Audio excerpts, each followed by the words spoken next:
DRB, katugo ng ating bayan, tumitindig, tumitindig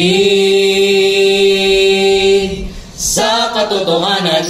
DZRB sa 4 kHz. Sandigan ng katotohanan. Nagulat sa anumang sulok ng mundo. Ako ang inyong lingkod, Gion De Leon. At ako naman si Nicole Doong. Ang tagapagatid ng balitang garantisado. Bago. Eksklusibo. Patok sa inyong mga radyo. Lahat yan dito lang sa Radyo Tindigenyo. Ngayon ay araw ng Biyernes, 13 ng Disyembre. Sa ulo ng mga nagbabagang balita.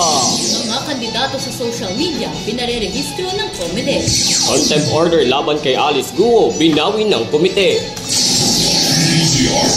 Una sa balitaan, mga kandidato sa social media, pinarerehistro ng komite.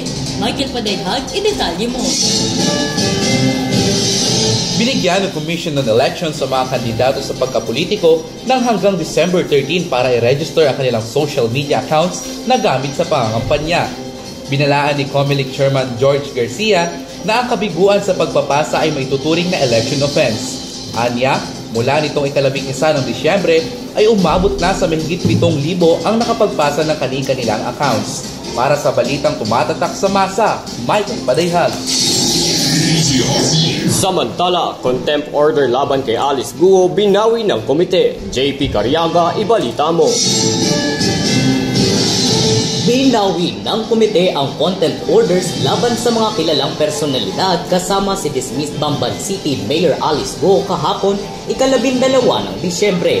Inaprubahan ang nasabing utos matapos ang ayuda ng Quad Committee Lead Presiding Officer at ng Surigao del Norte 2nd District Representative Robert Barbers ang kilos. Bagamat wala ng contempt order kay Guo, patuloy pa rin siyang nakakulong sa Pasig City Jail. Sentro ng katotohanan, JP Cariaga. At susunod, President Trump ipaghihigpit ang border control ng USA. Golden State Warriors binabagsak ng Houston Rockets. Antabayanan yan sa pagbabalik ng Radyo Tindigenyo matapos ang isang paalaala.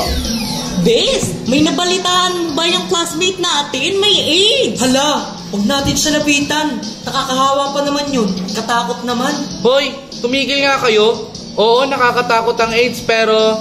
Ang taong merong AIDS, di kailangang katakutan. Di porket may HIV ay mahahawa ka na. Mag-research ka, huwag humusga. Nagbibigay kaalaman upang ang AIDS ay labanan. Pesti, paggamit ng proteksyon ang tanging solusyon. Ang palaalang ito ay hatid sa inyo ng DOH at ng himpilang ito. Kayo'y patuloy na nakikinig sa Radyo Tindigenyo.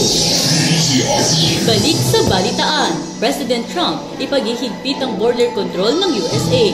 Yan ang tinutukan ni Nicole de Vera. Ipinangako ni United States Vice President Trump ang kanyang kampanya na mas paghihigpitan pa ang pagpasok ng mga imigrante sa Estados Unidos. Ang nasabing kampanya ay ikinabahala ng mahigit 200,000 na Pilipinong iligal na naninirahan sa nasabing bansa.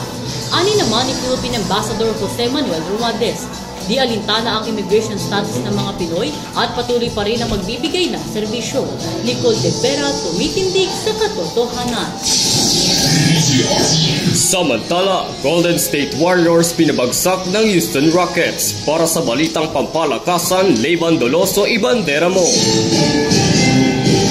Nalusutan ng Houston Rockets ang laban kontra Golden State Warriors sa NBA Cup matapos tumawag ng foul call ni Golden State Warrior coach Steve Kerr nitong Miyerkules. Ani Steve Kerr, sila dapat ang nagwagi sa laban kung hindi lang dahil sa maling tawag ng referee na naging dahilan ng kanilang pagkatalo. Tinapos ng Rockets ang laro sa score na 91-90 na nagtulak sa kanila upang magkamit ng pwesto sa NBA Cup semifinals. Leyvan Doloso, umaarangkada para sa balitang pampalakasan. At dito nagtatapos ang ating 5 minutong balitaan. Para sa balitang garantisado, ako si Gion De Leon. At ako naman si Nicole Doong. Ito ang DZRB 4 kHz. Radyo Tindigenyo.